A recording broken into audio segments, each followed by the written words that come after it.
Anyone who follows this channel knows I love riding this province. The beauty, the grandeur, the thrill of riding the back roads. But every now and then you find a place that reminds you life has not always been this good. It has not always been this peaceful. It reminds you of those who went before, who put it all on the line, risked everything for country and kin.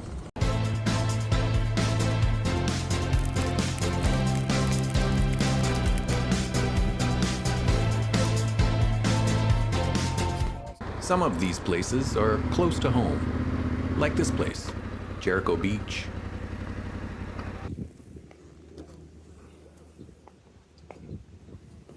These days it is full of fun and laughter, but Jericho Beach once launched flying boats on long patrols of our coast. The R.C.A.F had been active at Jericho since the 30s, but they ramped it up after the Second World War was declared in 1939. The West Coast lighthouse at Estevan Point had been shelled. Then Pearl Harbor was attacked. Many thought invasion was imminent. The flying boats launched here did reconnaissance missions, looking for signs of enemy vessels and aircraft. The air crews performed over 1,700 wartime sorties. All that is left now is the number 1 barrack block, a hostel, and Department of National Defense Building 13. Now the Jericho Sailing Center. It is easy to forget how vital it was during the war, but the memories are here for those who stop to listen. There are other places in Vancouver touched by war. Many of us have seen the gun towers at Wreck Beach or Lighthouse Park. I recently found out they're not gun towers. They were ranging searchlights. The gun emplacements were usually above them. At Point Grey, they are here, on either end of the Museum of Anthropology.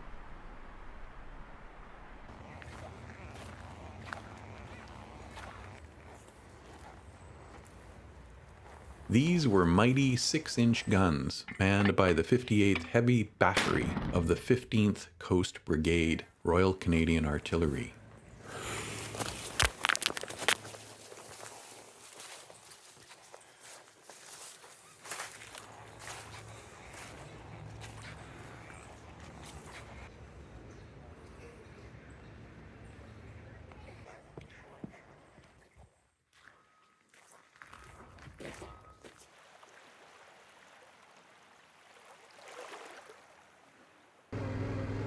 At Stanley Park, they are on the lawn, out in front of the Tea House restaurant at Ferguson Point. The 31st Battery occupied the site on the 27th of August, 1939, making it the first of Vancouver's Second World War coastal batteries. The battery originally consisted of 2 breech-loading 6-inch guns on circular pedestal mounts. Ammunition was stored in an underground magazine behind the guns. A concrete 3-story battery observation post directed their fire, and a soldier's camp was located down in the present 3rd Beach parking lot. All that is left now are faint outlines and a small memorial. Some places haunt us with terrible decisions made in dark times, like the Japanese internment camps at Minto on Carpenter Lake and at Old Shalath.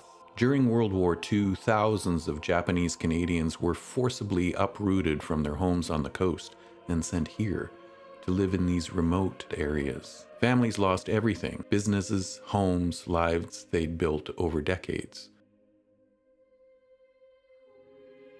They were given no choice, sent to makeshift camps in these isolated valleys. Riding here, you feel the loneliness and the injustice that hangs in the air. It's a chapter of wartime history that many Canadians remember with shame and regret. Sometimes these places remind us of the ultimate price some paid to stand in defense of our country, our way of life, our values. Mount Bolduc is one of those.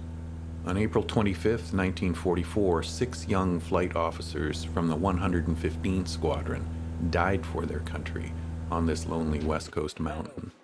Their Lockheed Ventura bomber struck the peak at over 200 miles per hour. The impact was so great, it created a 200-foot-long debris trail, throwing all but 2 of the crew clear of the fuselage. They died instantly. It took rescuers 4 days to find and reach them. Due to the treacherous and remote terrain, it was impossible to remove the bodies. The airmen were interned on the crash site and remain there to this day. These places connect me to the hazy figures in old black and white photos. They are more tangible, more real to me. I can feel them here. I can understand just a little better how they put their normal lives on hold. And through great effort and long drudgery and moments of sheer terror, they pulled us through. Some paid far too much. We do not forget them.